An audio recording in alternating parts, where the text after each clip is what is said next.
So this is a 3 portable buildings, pretty good size, 40 foot by 15 or something. And they use these little cables for straps. And that's just not quite enough. We get 90-mile-an-hour winds here 4 times every 3 years. And then there's tornadoes. So we're going to put it like you do a mobile home. And the rule is to have an anchor, cross drive or otherwise. Cross drive has these 2 pins that go through this head. And you have that, the rule is to have it within 2 feet of the end and then no more than 15 feet apart. Kind of overkill for the portable buildings, but it's also a good idea to be overkill when it comes to high buildings. So this is what we're doing first. Is I'm going to make sure all the outside corners have what they need, but you have 2 pins, 1 head, and I'll show you how we put that in. So your split bolts will come in a package of generally 8, and I'll show you how they work. The straps are usually folded, and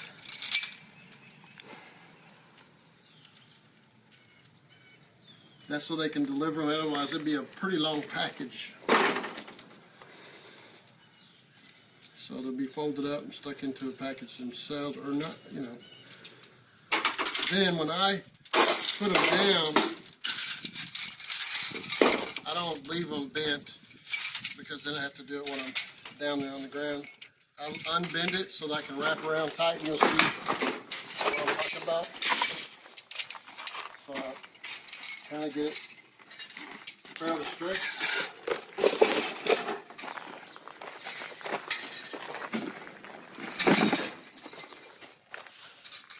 There we go. Now we're putting the bolts on every one of them, so we're ready to go on each one. And those bolts have a split down it. 15/16. 15/16 on this side? Both sides. Both sides are 15/16, he says. Seems like there used to be 7/8, but okay. And remember, when we roll it through there, that's to hold it so it don't move. That's going to go into those Squares. holes like right here.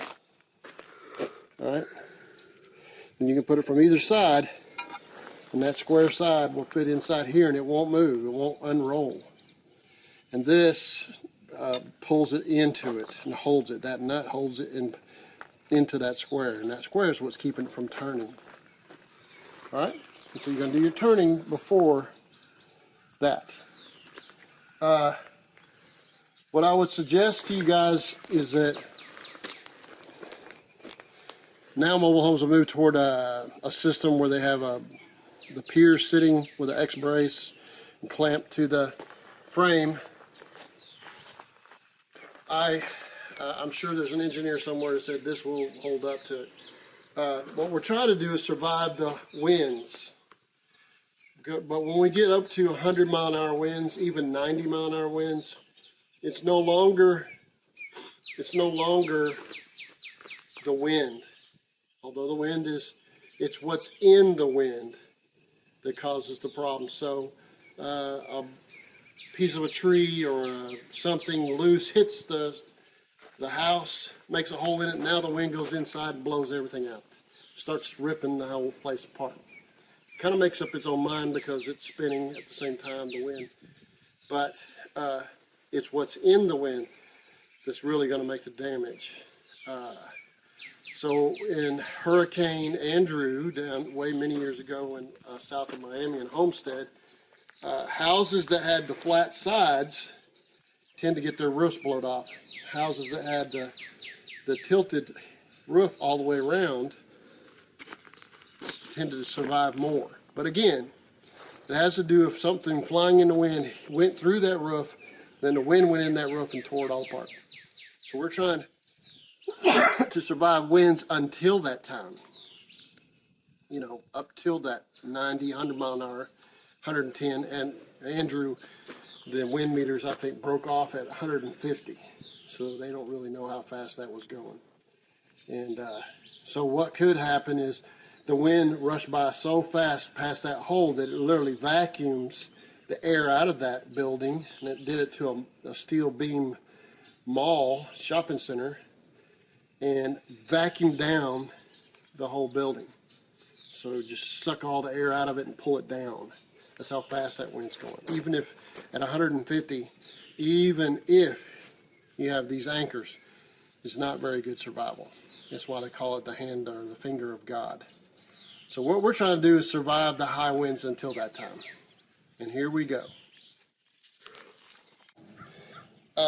What we're doing next is setting up where the anchors are going. So we're looking at no more than 15 feet apart, 2 feet from the corners. 2 feet from the corners, and then no more than 15. You can be more or less than 15, but not more than 15 to be able to use or be within the guidelines for the Mobile Home Association. Let's see now. Clay asked me a very good question. Since we're on a portable building, I don't have a way to show it. But why are there 2 bolt holes? Okay. You're going to use one to go at an angle and wrap around this, what would be a mobile home frame. And then you usually, on a lot of the older homes particularly, you have a strap that goes right on one of the studs, goes over the roof underneath the metal, but it goes over the roof and back down the other side. So you would strap one at an angle and then one here. And that would be kind of determining where you would put this. You would have those overhead straps.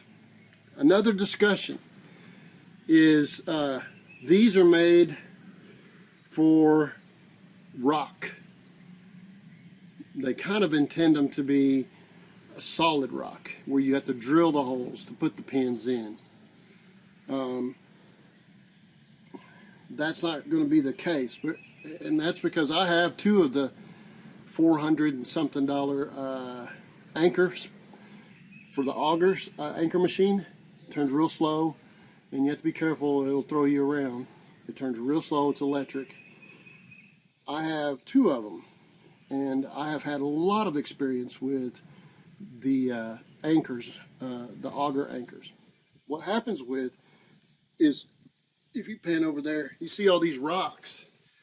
It will hit those rocks, and some of them are just one whole shelf of them, and it will just sit there and spin. Or it gets hung up, and one of the rules I tell the guys is whenever it gets hung up, the paint will start flaking on the head. It'll just start just popping off. That means it's getting ready to break the thing in 2. So there's that so again. That is because there's too many rocks, and when you have as many rocks as this, it's a good thing to go ahead and use these cross drive anchors. And I'm sure I'm going to get some other guys who will argue, but I promise you, for somebody as an individual or professional, the cross drive is better than trying to put anchors in that many rocks. You're not going to have much success. Okay, so now what I'm wanting to determine is where the side of the house is. You can use a level, but in this case, I know it's got to be behind that. Since I want it right here. Now, I could literally be out here because I know I can pull it up. But I'm going to go under a little bit.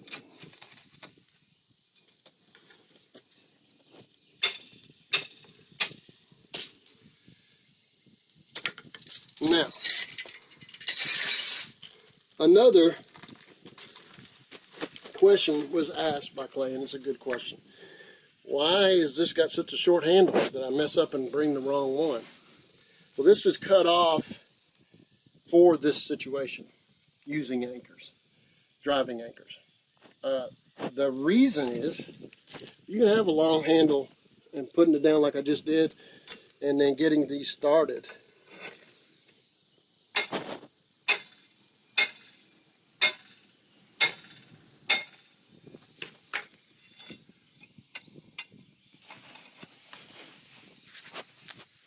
You want it to lean a little bit.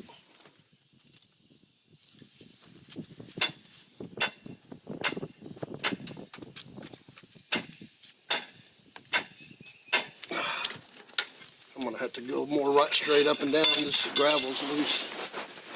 We're going to hit clay here in a minute. And I don't mean the guy that's holding the camera.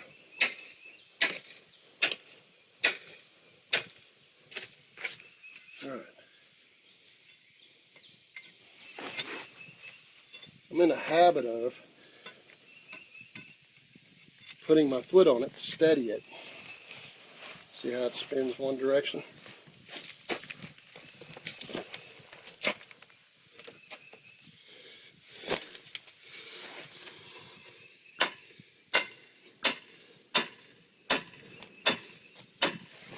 See how that handle would be hitting me?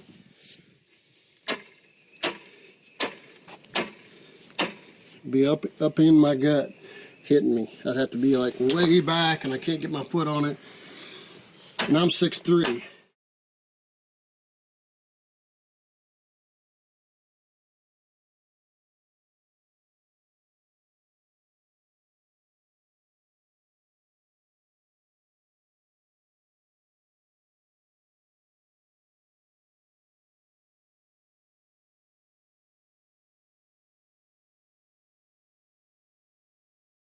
All right, I could drive them down further, but let's say the wind starts blowing this thing around. I want it to be able to have enough to not pull out. All right. That resistance, reason I was having to hit it so hard, is because it was going through that rock. Pan over there. So, it's in there pretty good. The next thing, you notice that hook, that is meant to hook on the frame of that mobile home. So what a lot of guys will do is just wrap it over and hook onto the frame. In this case, is that we don't have a steel frame. We have 4x6s. And what I want to do is go over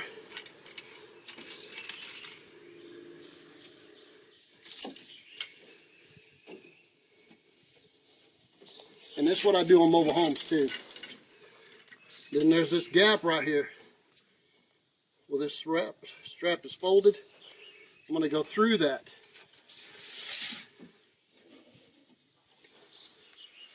So no matter how much moving's going on, this thing is still going to be hooked on. I'm going to come down here. I've lined it up with that head. We need the gun. So we'll bear back. All right, now we have this split bolt. Now you're going to figure out why the split is in it. Come on down here. So I'm sliding it through.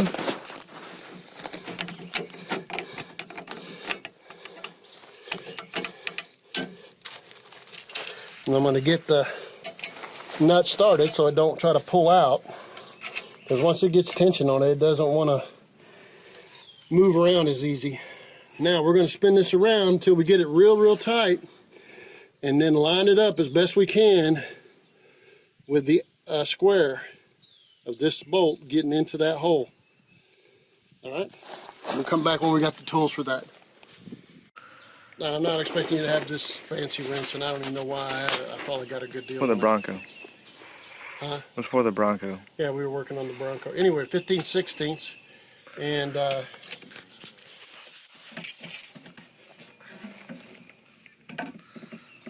you can just use a regular wrench, or channel locks, or crescent wrench. Or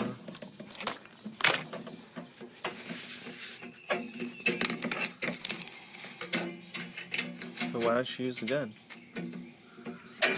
I'm not sure that it's going to get this tight, or maybe too tight. I don't know how to gauge it. So let's see what the gun does. We're trying to tighten this up. Ooh. Yeah, I don't work. No, you have it on the wrong side.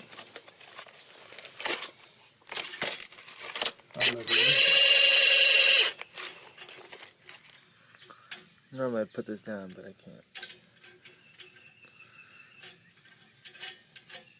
Let's see it. See what it does. It should knock off lug I don't nuts know on a if semi, that's but the right setting either.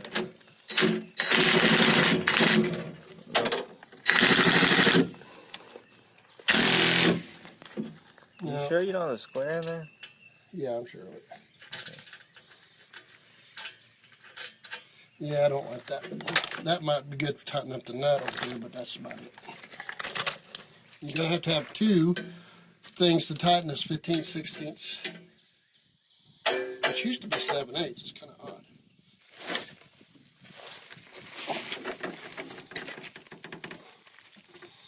If you notice, it kind of springs back, but it's bending that metal. That's why I pulled up all the slack I could. Really tight right there. Now, we got to look and see how to get that square into that square. So,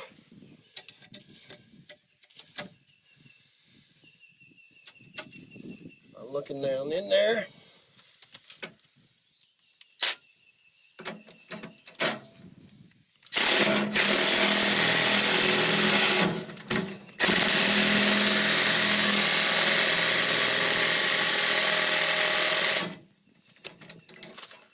Not quite in there. Need to see how we're starting to get in there. We need to twist just a little bit more.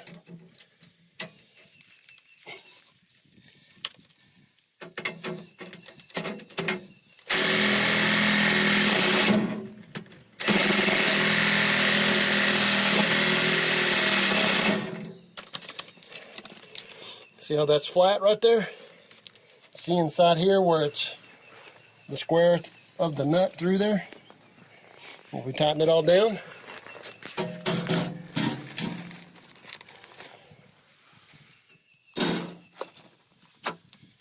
Now you can cut this off, but I'll just leave it in. Doesn't have to have all that. But if you were to move, maybe you try to you can sometimes reuse these. It's hard because this gets bent. Hard to get it straight. But you can. It does survive sometimes. Pretty rugged. Alright, that's what we're going to do over and over, probably 18 times. So on to the next one.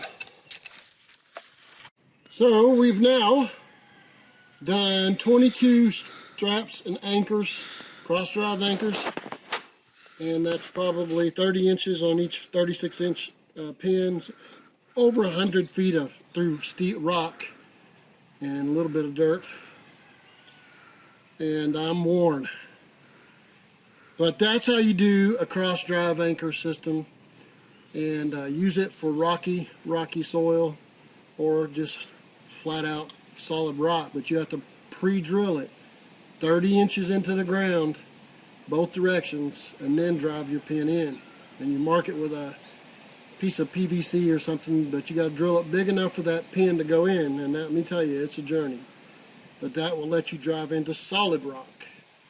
But what we have here is layers of rock limestone inside the clay, and I run into that all over the place.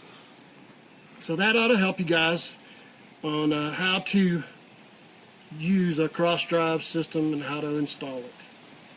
All right?